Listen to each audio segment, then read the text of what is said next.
എന്ത് അസുഖം വന്നാലും സർക്കാരല്ലേ നോക്കേണ്ടത്. അതായത് കാശുള്ളവൻ ശരിയായിരിക്കും, പ്രൈവറ്റ് ഹോസ്പിറ്റലിൽ പോകുമായിരിക്കും. പക്ഷെ കേരളം പോലൊരു സ്ഥലത്ത് സർക്കാരിന്റെ മെഡിസിൻ സിസ്റ്റം, അതായത് ഹെൽത്ത് കെയർ സിസ്റ്റം എത്ര നല്ലതാ. അതിന്റെ മുകളിലല്ലേ ഈ പ്രഷർ മുഴുവൻ വരുന്നത്. എങ്ങനെയാ ഈ പ്രഷർ വരുന്നത്? ഇന്ന് ഈ പറയുന്ന 20, 30, 40, 50 രൂപ ലാഭിക്കാൻ വേണ്ടിയിട്ട് കഴിച്ച ഭക്ഷണത്തിൽ നിന്നാണ് ഇത് വരുന്നത്. ഗവൺമെന്റിനെ പറ്റി പറഞ്ഞ ഒരു കാര്യം ചോദിച്ചോട്ടെ. കേരള ഗവൺമെന്റ് അതിന്റെ മൂന്നാം തവണയിലേക്ക് അല്ലെങ്കിൽ മൂന്നാം വട്ടം അത് ആവർത്തിക്കും എന്നൊക്കെ പറയുന്നു. പൊതുവിൽ അങ്ങനെ ജനത്തിന് അങ്ങനെ ഒരു അഭിപ്രായമുണ്ട്. എന്താ ആവർത്തിക്കുന്നു? അതായത് ഈ ഇടതുപക്ഷ സർക്കാർ വീണ്ടും ആവർത്തിക്കുന്നു മൂന്നാം തവണയും.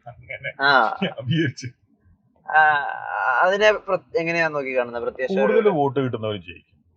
പ്രത്യാശ ഉണ്ടോ? എനിക്ക് ഇടയ്ക്ക് ചില വ്ളോഗുകളൊക്കെ കാണുമ്പോൾ എന്റെ തോന്നലായിരിക്കും കേട്ടോ, ഒരു ഇടതുപക്ഷ അനുഭാവിയും സഹയാർത്ഥികനൊക്കെയാണെന്ന് തോന്നിയിട്ടുണ്ട്. ഇതിലുള്ള കാര്യം ഇത്രയേ ഉള്ളൂ. മനുഷ്യന്മാര് തുല്യരാവണം എന്നെനിക്ക് ആഗ്രഹമുണ്ട്. അത് ഈ ലോകത്ത് നടക്കുമെന്ന് ചോദിച്ചാൽ അതൊരു യുട്ടോപ്യൻ ആശയമാണെന്നാണ് പൊതുവെ വിശ്വസിക്കപ്പെടുന്നത്. പക്ഷെ ഒരു തുല്യത പെരുമാറ്റത്തില് എങ്കിലും വൈറ്റ് ടൈഗർ എന്ന് പറയുന്ന ഒരു പുസ്തകമുണ്ട്, അരവിന്ദ് അടികയുടെ സിനിമയുണ്ട്. അതിനകത്ത് അത് വായിച്ചു കഴിഞ്ഞാൽ നമുക്ക് അതിന്റെ ഭീകരത മനസ്സിലാവും. നോർത്ത് ഇന്ത്യയിലൊക്കെ എന്താ അവസ്ഥ. കേരളത്തിൽ അങ്ങനെ ഇല്ലാത്തതിന്റെ കാരണം ഇവിടെ കമ്മ്യൂണിസ്റ്റ് ഉണ്ടായിരുന്നോണ്ടാണ്. ഇന്ന് കേരളത്തിൽ കിട്ടുന്ന കൂലി വേറെ എവിടെയും കിട്ടില്ല. അതുകൊണ്ടാണ് ഒരുപാട് പേര് കേരളത്തിൽ വന്ന് ജോലി ചെയ്യുന്നത്. അപ്പൊ വേണേ നമുക്ക് ചോദിക്കാം, അങ്ങനെയാണെങ്കിൽ എന്തുകൊണ്ട് ബംഗാളികൾ കേരളത്തിൽ വരുന്നു? അവിടെ കമ്മ്യൂണിസ്റ്റ് ഉണ്ടായിരുന്നില്ലേ? ശരിയാണ്. പക്ഷെ ആ കമ്മ്യൂണിസത്തിന് കേരളത്തിൽ ചെയ്ത പോലുള്ള സോഷ്യൽ റിഫോർമേഷൻ നടത്താൻ പറ്റിയില്ല. ഒരു സർക്കാർ അധികാരത്തിൽ വരുന്ന ഭരിക്കാനല്ല, സോഷ്യൽ റിഫോർമേഷൻ നടത്താനാണ്. കഴിഞ്ഞ വിദ്യാഭ്യാസ മന്ത്രി അദ്ദേഹം ചെയ്തു വെച്ച ഒരുപാട് കാര്യങ്ങളാണ് ഇപ്പോഴത്തെ വിദ്യാഭ്യാസ മന്ത്രി പിന്തുടരുന്നത്. അതിൽ വളരെ പ്രധാനപ്പെട്ട കാര്യമാണ് സർക്കാർ സ്കൂളുകളെ ഹൈടെക് ആക്കൽ, മോഡേൺ ആക്കൽ. നിങ്ങൾ പോയി നോക്കൂ, പ്രൈവറ്റ് സ്കൂളുകളെക്കാളും ബെറ്റർ ആയിട്ടുള്ള എത്ര സർക്കാർ സ്കൂളുകളുണ്ട്. വല്ലാത്ത അച്ചീവ്മെന്റ് അത്. വേറെ എവിടെയുള്ള? ഇവിടെ സർക്കാർ സ്കൂളിലേക്ക് കുട്ടികളെ അയക്കാൻ രക്ഷിതാക്കൾക്ക് യാതൊരു മടിയില്ല. എന്തുകൊണ്ടില്ല? വേറൊരു സംസ്ഥാനത്ത് എന്തുകൊണ്ടാ അയക്കാത്ത? പോകും. അതുപോലെ ഉള്ള ഒരു ഏരിയയാണ് ഹെൽത്ത് കെയർ. ഈ Kerala model of health care ശരിക്കും ഒരു ടോപ്പ് നോച്ച് ഹെൽത്ത് കെയർ തന്നെയാണോ? തീർച്ചയായിട്ടും. പക്ഷെ അതേ സമയത്ത് ഈ ചില രണ്ട് തരം ആളുകളുണ്ട്. നിഷ്കളങ്കന്മാരുണ്ട്, മണ്ടന്മാര്. അവർക്ക് അറിയില്ല ഒന്നും. അവരിങ്ങനെ ചില ചോദ്യങ്ങൾ ചോദിക്കും. നമുക്ക് നിഷ്കളങ്കതയെന്ന് തോന്നും, പക്ഷെ ബേസിക്കലി മണ്ടത്തരമാണ്. പിന്നെ വേറെ ചില ആൾക്കാരുണ്ട് കുറ്റം പറയാൻ വേണ്ടിയിട്ട്. അങ്ങനെയാണെങ്കിൽ കെ കരുണാകരൻ എന്തിന് അമേരിക്കയിൽ പോയി, അല്ലെങ്കിൽ അങ്ങനെയാണെങ്കിൽ എന്തിന് പിണറായി വിജയൻ അമേരിക്കയിൽ പോയി, അല്ലെങ്കിൽ അങ്ങനെയാണെങ്കിൽ എന്തിനാണ് സോണിയാഗാന്ധി അമേരിക്കയിൽ പോകുന്നത്? പ്രത്യേക കാര്യങ്ങൾക്ക് പ്രത്യേക സ്പെഷ്യലിസ്റ്റുകളുണ്ട്. ഇവരാരും പനി വന്നിട്ടോ പല്ലുവേദന വന്നിട്ടോ അമേരിക്കയിൽ പോയവരല്ല. അല്ല. പെർട്ടിക്കുലർ ഇപ്പൊ മമതാ മോഹൻദാസ് ബെസ്റ്റ് എക്സാമ്പിൾ ആണ്. അവര് ചെയ്ത ചികിത്സ എന്താണെന്നോ ഏതാണെന്നോ ഇവർക്ക് അറിയോ? ഇവർക്ക് അവരുടെ അസുഖം എന്താണെന്നോ ഇവർ അറിയില്ല. അത് അവരുടെ ജസ്റ്റ് കുറച്ച് ഇന്റർവ്യൂസും കാര്യങ്ങളും കണ്ടു കഴിഞ്ഞാൽ മനസ്സിലാവും എന്താണ് അവിടെ പോയാലുള്ള ഗുണം. ഇവര് പെർട്ടിക്കുലർ കാര്യത്തിന് പെർട്ടിക്കുലർ സ്ഥലത്താണ് പോകുന്നത്. അവരെല്ലാ ആഴ്ചയും ചെക്കപ്പിന് അമേരിക്കയിൽ പോകുന്നുണ്ടോ? ഇല്ല. കെ കരുണാകരൻ പോയിട്ടുണ്ടോ പണ്ട്? ഇല്ല. അദ്ദേഹത്തിന് ആക്സിഡന്റ് പറ്റി, അദ്ദേഹം അമേരിക്കയിൽ പോയി ട്രീറ്റ് ചെയ്തു, അദ്ദേഹം തിരിച്ചു വന്നു, അദ്ദേഹം ഇവിടെ തന്നെയാണ് ട്രീറ്റ്മെന്റ് കണ്ടിന്യൂ ചെയ്തത്. എല്ലാ ആഴ്ചയും ചെക്കപ്പിന് അമേരിക്കയിൽ പോകേണ്ടി വരുന്നുണ്ടെങ്കിൽ, അല്ലെങ്കിൽ അമേരിക്കയിൽ നിന്ന് ഡോക്ടറെ വരുത്തേണ്ടി വരുന്നുണ്ടെങ്കിൽ നമ്മൾ ഫെയിലറാണ്. പക്ഷെ പിണറായി വിജയൻ എപ്പോഴും അവസാനം അമേരിക്കയിൽ പോയെ? അല്ലെങ്കിൽ ഉമ്മൻചാണ്ടിക്ക് അത്രയും സീരിയസ് ആയിട്ടുള്ള പ്രശ്നങ്ങൾ ഉണ്ടായപ്പോ സർക്കാരോ അല്ലെങ്കിൽ കോൺഗ്രസ് പാർട്ടിയോ, അല്ലെങ്കിൽ എന്തിനാ ഉമ്മൻചാണ്ടിയെ കൊണ്ടുപോകാൻ കോൺഗ്രസ് പാർട്ടിയും വേണ്ട സർക്കാരും വേണ്ട, പുതുപ്പള്ളിയിൽ ഒരു 4 പേര് വിചാരിച്ച കൊണ്ടുപോകില്ലേ? അത്രയും നമുക്ക് ബഹുമാനമുള്ള മനുഷ്യനല്ലേ. എന്താ കൊണ്ടുപോകാഞ്ഞ്? കിട്ടാവുന്ന ബെസ്റ്റ് ട്രീറ്റ്മെന്റ് ഇവിടെ കിട്ടുന്നേ. ഇപ്പൊ നമ്മുടെ വളരെ അൺഫോർച്ചുനേറ്റ് ആയിട്ടൊരു സംഭവം ഉണ്ടായില്ലേ, നമ്മുടെ MLA കാര്യത്തിൽ എറണാകുളത്ത്. അതെ, അവരെ ആരും അമേരിക്കയിലും ശ്രീലങ്കയിലും മറ്റേ ഭൂട്ടാനിലും ഒന്നും കൊണ്ടുപോയില്ലല്ലോ. കൊണ്ടുപോയോ? ഇല്ല. ചില കാര്യങ്ങൾക്ക് വേണ്ടി വരും. ഇപ്പൊ ഈ കാറിന്റെ ഒരു പാർട്ട് ഫെയിൽ ആയാല് അത് ചിലപ്പോ ജർമ്മനിയിൽ നിന്ന് വരേണ്ടി വരും. അതെന്താന്ന് വെച്ചാൽ അത് അവിടെയേ ഉള്ളൂ. ഇവിടെ അതിനുള്ള ഫാക്ടറി ഇല്ല. എന്ന് വെച്ചാൽ ഈ രാജ്യം മോശമായതുകൊണ്ട് ഇവിടെ ഫാക്ടറി ഉണ്ടാക്കാത്തതല്ല. അമേരിക്കക്കാരനടക്കം ഒരുപാട് പേര് ഉപയോഗിക്കാൻ പോകുന്ന അടുത്ത ജനറേഷൻ ഐഫോൺ ഇന്ത്യയിലാണ് ഉണ്ടാക്കുന്നത്. അതിന്റെ അർത്ഥം ഇന്ത്യ അമേരിക്കയുടെ മേലെ എന്തിനാ ഇപ്പൊ അങ്ങനെ ചിന്തിക്കുന്നത്? നേരത്തെ വിദ്യാഭ്യാസത്തിനെ പറ്റി പറഞ്ഞു. ചോദിച്ചോട്ടെ, ഇപ്പൊ നമ്മുടെ വിദ്യാഭ്യാസവുമായി ബന്ധപ്പെട്ടിട്ടൊക്കെ വലിയ ചർച്ചകൾ നടക്കുന്നു. സമകാലിക സംഭവങ്ങൾ കാണുന്നുണ്ട് എന്നാണ് വിചാരിക്കുന്നത്. ഒരു സാമൂഹിക പ്രതിബദ്ധതയ്ക്കുള്ള ഒരു മനുഷ്യനായിട്ട് തോന്നിയോണ്ട് ഞാൻ ചോദിച്ചോട്ടെ, നമ്മുടെ കുട്ടികളിലെ വയലൻസ് പ്രശ്നമാണോ? ഞാൻ രണ്ടു മൂന്ന് സംഭവങ്ങൾ കൂടി പറയാം. ഇതൊക്കെ പ്രണാലിന്റെ ശ്രദ്ധയിൽ പോയിട്ടുണ്ടോ എന്ന് കൂടിയാണ്. ഇപ്പൊ ഒരു കുട്ടി മരണപ്പെടുന്നു, ഒരു കുട്ടി റാഗിങ് പേടിച്ച് കെട്ടിടത്തിന് മുകളിൽ നിർത്തി ചാടുന്നു, ഒരു കുട്ടി പ്രിൻസിപ്പളിനെ ഭീഷണിപ്പെടുത്തുന്നു. ഇതൊക്കെ ശ്രദ്ധയിൽപ്പെടുന്നുണ്ടോ? കുട്ടികൾക്ക് എന്താ സംഭവിക്കുന്നത് ആലോചിക്കുന്നുണ്ടോ? പ്രിൻസിപ്പളിനെ കേരളത്തിന്റെ ചരിത്രത്തിൽ ആദ്യമായിട്ടാണോ ഭീഷണിപ്പെടുത്തിയത്? അല്ല, അല്ല. ഞാൻ പ്രിൻസിപ്പളിനെ കരാവ് ചെയ്തിട്ടുണ്ട്. ശരിക്കും കോളേജിൽ പഠിക്കുമ്പോ മഞ്ഞപ്പിത്തം വന്നു. അപ്പൊ ലേഡീസ് ഹോസ്റ്റലില് പിന്നെ സുന്ദരികളായ പെൺകുട്ടികൾ വന്നിട്ട് പറഞ്ഞു, എടാ സമരം ചെയ്യാൻ ലീവ് കിട്ടുമെന്ന്. ഞങ്ങള് നേരെ പോയി പ്രിൻസിപ്പളിനെ കരാവ് ചെയ്തു. Kasaragod LBS engineering college. ഒഞ്ഞിപ്പോട് ഇതൊന്നും ഇന്ന് ആദ്യമായിട്ടുണ്ടായിരുന്നതല്ല.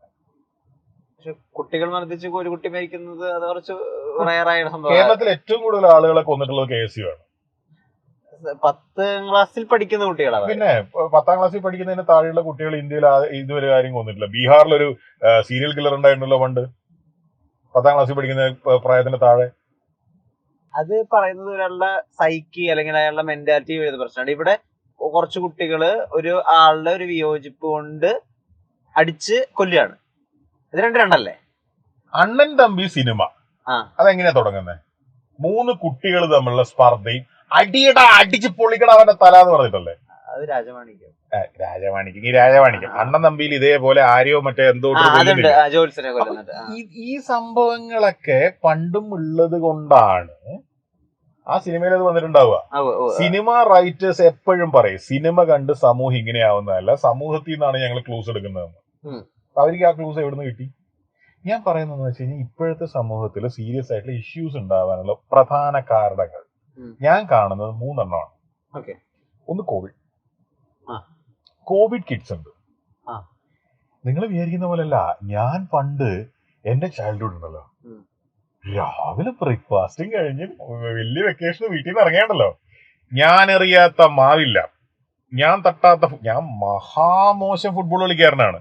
പക്ഷെ ഞാൻ തട്ടാത്ത ബോൾ ഉണ്ടാവില്ല, ഞാൻ പോവാത്ത വായനശാലകൾ ഉണ്ടാവില്ല, എനിക്ക് സ്റ്റാമ്പ് കളക്ഷൻ ഉണ്ട്. ഞാനൊരു സൈക്കിളും കൊണ്ടങ്ങ് ഇറങ്ങിക്കഴിഞ്ഞ് ഏതൊക്കെ വിദേശ രാജ്യങ്ങളിലുള്ള ആൾക്കാർ ഏതൊക്കെ വീട്ടിലുണ്ടോ അവിടെയൊക്കെ പോയിട്ട് ആ കത്ത് വരുന്നത് കാത്തു നിന്ന് ആ സ്റ്റാമ്പ് ഊരി മേടിച്ചിട്ടേ ഞാൻ തരുള്ളൂ. സകല ഇത് തോന്നിയവാസാണോ എന്ന് ചോദിച്ചു കഴിഞ്ഞാൽ പലതും തോന്നിയവാസാണ്. പോസ്റ്റ് ഓഫീസിൽ പോയിട്ട് സ്റ്റാമ്പിന്റെ മുകളിൽ അടിച്ചു മാറ്റി അങ്ങനത്തെ ഒക്കെ പരിപാടി നമ്മൾ ചെയ്തിട്ടുണ്ട്. ഈ പോസ്റ്റ് ഓഫീസിൽ ഇതിങ്ങനെ കെട്ടിവെക്കും കത്ത്. അപ്പൊ ഈ പോസ്റ്റ്മാൻ ഉണ്ട്, ഇപ്പം പോസ്റ്റ്മാൻ ഈ സൈക്കിളിന്റെ ബാക്കിൽ ഈ കത്ത് ഇങ്ങനെ തിരികെ വെക്കും. വലിയ കത്ത്, ഇന്നത്തെ പോലെ അല്ലല്ലോ, കത്ത് മാത്രമല്ലേ അന്നുള്ളൂ. ആ കത്ത് തിരികെ വെച്ചിട്ട് ഇയാൾ അകത്ത് പോയിട്ട് അപ്പൊ മണി ഓർഡർ ബാക്കിയുള്ള അപ്പൊ ഇയാളുടെ റൂട്ടീൻ എനിക്കറിയാം, കാരണം ഞാൻ ട്രെയിൻഡ് കളറാണ് സ്റ്റാമ്പുകളല്ല. ദൈവം സഹായിച്ച് ഒരൊറ്റ അത് പേർഷ്യന്ന് വരുന്നത്, അറബി നാട്ടിൽ നിന്ന് വരുന്നത് നമുക്ക് വേണ്ട. അമേരിക്ക, ബ്രൂണൈ, യൂറോപ്പ് സകലത് അടിച്ചു. എന്റെ നാട്ടിലെ ഒരാൾക്ക് ഈ നാട്ടിൽ നിന്നുള്ള സ്റ്റാമ്പ് ഒടിച്ച് ഒരു കത്തും കിട്ടിയിട്ടുണ്ടാവില്ല. ഇതൊക്കെ നമ്മൾ ചെയ്തുകൊണ്ടിരുന്ന കാര്യം. ഞാൻ അറിയാത്ത മാവില്ല. എന്റെ കൂടെ ഉണ്ടായിരുന്ന ആൾക്കാര് എന്റെ പൊന്നട കണ്ടമില്ല, കണ്ടം ഈ ഹൈറ്റിലെ വെള്ളം കയറി ഞങ്ങൾ ചാടി നിന്നു. ഇതൊക്കെ ഞങ്ങൾ ചെയ്തിട്ടുണ്ട്. പക്ഷെ നിങ്ങളൊന്ന് ആലോചിച്ചോ, ഇതൊന്നും ചെയ്യാൻ സ്വാതന്ത്ര്യം ഇല്ലാതെ 2-3 കൊല്ലം വീട്ടിൽ അടക്കപ്പെട്ട് വളർത്തിയ കുട്ടികളുണ്ട്. ഇവര് ഡാർക്ക് ആവുന്നതിൽ എന്താ അത്ഭുതമുള്ളത്? ഇവർക്ക് അത് ആ ഡാർക്ക്നെസ് അവരുടെ മനസ്സിലുണ്ടാവും. അവരാരും ഡാർക്കായിട്ട് അമ്മയുടെ ഗർഭപാത്രത്തിൽ നിന്ന് വന്നവരല്ല. ഇപ്പൊ കുറെ ആൾക്കാർ ഇരുന്ന് പറയുന്നുണ്ട് ന്യൂജൻ ശരിയല്ല എന്ന്. പിന്നെ ഇവൻ ജനിച്ചപ്പോ മറ്റേ ആയിരുന്നല്ല. മുഖം പിടിച്ച് ചുമരും വരക്കണം ഇവരുടെ. എന്തുകൊണ്ടെന്ന് അറിയാം? ഈ ന്യൂജൻ ശരിയല്ലെങ്കിൽ അത് ശരിയാക്കേണ്ട ഉത്തരവാദിത്തം ആർക്കാ? അപ്പൊ പിന്നെ ഇവൻ ഈ മറ്റേ വർത്താനം പറഞ്ഞ് നടന്നാൽ മതിയോ? മറ്റു 2 കാരണങ്ങൾ ഏതൊക്കെയാണ് കോവിഡ്? രണ്ടാമത്തെ കാരണം, സോറി ഞാൻ വയലന്റ് ആവുന്നുണ്ടല്ലേ, ഞാൻ ന്യൂ ജനറലല്ലോ, ഇത് പറയുമ്പോ ഞാൻ തന്നെ വയലന്റ് ആവുന്നുണ്ടല്ലോ. കുട്ടികളുടെ അവസ്ഥയും കൂടെ നമ്മൾ മനസ്സിലാക്കണം, അത്രേ എനിക്ക് പറയാനുള്ളൂ. രണ്ടാമത്തെ കാരണം, പൊന്നു മോനെ, എന്റെ ചെറുപ്പകാലം സകല കസിൻസ് ഒരു കല്യാണത്തിന് പോവാന്നൊക്കെ പറഞ്ഞു കഴിഞ്ഞാല് ആഘോഷ പരിപാടിയാണ്. അതിന്റെ തലേന്ന് പോവുക, 2 വണ്ടി, അവിടെ പോയിട്ട് അവിടെ കിടന്നുറങ്ങുക, അരല്ലേ. ഇന്നൊരു കല്യാണത്തിന് എങ്ങനെയാ പോകുന്നത്? ഒരു കാറ്, ഒരച്ഛൻ, ഒരമ്മ, അല്ലെ ഒരു ബൈക്ക്, അല്ലെങ്കിൽ ഒരു ബസ്സിൽ പോകുന്നു. തലേന്ന് പോകുന്നു, വൈകിട്ട് 2 ചപ്പാത്തി, ഹലോ 2 ഫോട്ടോ എടുക്കുന്നു. നാട്ടും പുറത്താണെങ്കിൽ ഈ പറയുന്ന അച്ഛൻ ആ സൈഡിൽ പോയി ചിലപ്പോൾ കള്ളു കുടിക്കുന്നുണ്ടോ, അല്ലെങ്കിൽ വേറെ സംസാരിക്കണ്ട, അമ്മ അവിടെ ഇരുന്നിട്ട് സ്വർണ്ണം അത്രയാ മറ്റേ അത്രയാ. ഈ കുട്ടിയുടെ അവസ്ഥ എന്താണോ? ന്യൂക്ലിയർ ഫാമിലി എന്നൊന്നും അല്ല പറയേണ്ടത്, ഒരു ന്യൂക്ലിയസിനെ കട്ടിയിടി വരും. ഓസോൺ ഫാമിലി, അങ്ങനെ ആ ലെവലിലേക്കാണ് ഇത് പോകുന്നത്. അങ്ങോട്ടും ഇങ്ങോട്ടും വർത്താനം പറയാനോ, അല്ലെങ്കിൽ ഒരു ഒരു ഒരു ഒരു സാമൂഹികമായിട്ട് ഒരു വായനശാല. ഞാൻ എന്തിനാണ് എടപ്പള്ളിയിൽ എന്റെ റെസ്റ്റോറന്റിന്റെ മുമ്പിൽ മൃണാൾ ഡെയിലി എന്ന് പറഞ്ഞിട്ട് ഒരു പ്രസ്ഥാനം തുടങ്ങി. ഹംഗ്രി മൃണാൾ റെസ്റ്റോറന്റ് അവിടെ വരാൻ പോവാണ്, കുറച്ച് ദിവസം കൊണ്ട് വരും. അതിന്റെ ഫ്രണ്ടിൽ ഞാൻ ക്യാരം ബോർഡ് വാങ്ങിച്ചു വെച്ചിട്ടുണ്ട്, സകല ബോർഡ് ഗെയിമും വാങ്ങിച്ചു വെച്ചിട്ടുണ്ട്. എന്റെ ചെറിയ പ്രായത്തിൽ എല്ലാ വായനശാലകളിലും ഉണ്ടായിരുന്നു. ഇന്ന് എവിടെയുള്ളേ? കുട്ടികൾ എവിടെ പോകും? അവിടെ എത്ര കുട്ടികൾ വൈകുന്നേരം വന്ന് കളിക്കുന്നുണ്ട്? നിങ്ങൾ ഈ മൃണാൾസ് ഡെയിലിയുടെയോ അല്ലെങ്കിൽ എടപ്പള്ളിയിലുള്ള എന്റെ റെസ്റ്റോറന്റിന്റെയോ റീലുകൾ നോക്കൂ, അതിലൊക്കെ കാണാം ക്യാരംസ് കളിക്കുന്ന പിള്ളേര്. ക്യാരംസും ഈ ജിങ്കിയും പാമ്പും കോഴിയും ചെസ്സും ഒക്കെ അവിടെ നിരത്തി വെച്ചിട്ട് 8-10 ബോർഡ് ഗെയിംസ് ഉണ്ട്. ഇനിയും ഞങ്ങൾ വാങ്ങിക്കാൻ പോവാ. നമ്മളെ ലീഡിന്റെ തൊമ്മം വന്നിരുന്നു കഴിഞ്ഞ ദിവസം. അവിടെ ഇല്ലാത്ത ഗെയിംസ് കണ്ടുപിടിക്കാൻ പാടാ. 4 കണ്ടുപിടിച്ച് പറഞ്ഞിട്ടുണ്ടെങ്കിൽ ഞങ്ങൾ വാങ്ങിക്കാൻ പോവാ. അവിടെ ഇരുന്ന് ചായയും കുടിച്ച് തമാശയും പറഞ്ഞത് ചെയ്യുന്ന കുട്ടികൾ, അവൻ ചിന്തിക്കുന്ന MDMA കുറിച്ചിട്ടല്ല, അവൻ ചിന്തിക്കുന്ന ബ്രദർഹുഡിനെ കുറിച്ചിട്ടാണ്. പണ്ട് ആ ബ്രദർഹുഡ് ഉണ്ടാക്കാനുള്ള സ്ഥലങ്ങൾ ഉണ്ടായിരുന്നു. ആരാ ഇല്ലാണ്ടാക്കിയേ? ഈ മറ്റേ വർത്താനം പറഞ്ഞ ഓൾഡ് ജനറൽ ഇല്ലാണ്ടാക്കിയേ. എന്നിട്ട് ഇവനാണ് ഈ മറ്റേ ന്യൂജൻ ശരിയല്ല എന്ന് പറയുന്നത്. കുഴപ്പം മുഴുവൻ സകല മരവും വെട്ടിമുറിച്ചു. കുട്ടികൾക്ക് പുറത്തിറങ്ങാൻ പറ്റൂല. ഇവൻ സൈക്കിളിൽ പോകുന്ന സമ്മതിക്കൂല. ഇവൻ പുറത്തു പോയിട്ട് ക്രിക്കറ്റ് കളിക്കാൻ ഗ്രൗണ്ട് ഇല്ലാണ്ടാക്കി. ഇവനൊരു വായനശാലയില്ല. ഇതാരാ ഇല്ലാണ്ടാക്കി? ഈ ന്യൂജൻ ആണ് ഇല്ലാണ്ടാക്കി. സോറി, ഞാൻ പിന്നെയും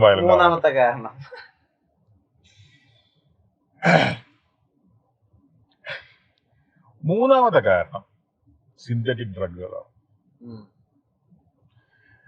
സിന്തറ്റിക് ഡ്രഗുകൾ വളരെ ഈസിലി അവൈലബിൾ ആണ്. എനിക്ക് തോന്നുന്നു അതിന്റെ ഒരു തുടക്കം എന്ന് പറയുന്നത് ചൈൽഡ് സ്പെഷ്യലിസ്റ്റുകളാണ്. വെയിലത്ത് നിൽക്കാണ്, മോളിൽ പോയി ബാക്കി പറയാം. അപ്പൊ നമ്മളിപ്പോ നമ്മളിപ്പോ നിൽക്കുന്നത് മൃണാളിന്റെ റെസ്റ്റോറന്റിലാണ്. നമ്മളവിടെ ഇത് പാർക്കിങ്ങിലാണ് നിൽക്കുന്നത്. നമ്മൾ മുകളിലേക്ക് പോയിട്ട് ഭക്ഷണം കഴിച്ചിട്ട് ആ മൂന്നാമത്തെ കാരണം കൂടി നമ്മൾ പറയുന്നതായിരിക്കും. വയലന്റ് ആവാതെ ഞാൻ പറഞ്ഞില്ല എന്ന് വരും. അതെന്താ? നീ എന്ത് ചെയ്യും? നീ എന്ത് ചെയ്യും? പറയിപ്പിക്കൂ. ഏത്? എന്നോട്? ഞാൻ അപേക്ഷിക്കും. ഞാൻ അപേക്ഷിക്കും. അതെന്റെ തിയറിയാണ്, കാലുപിടിക്കാതെ.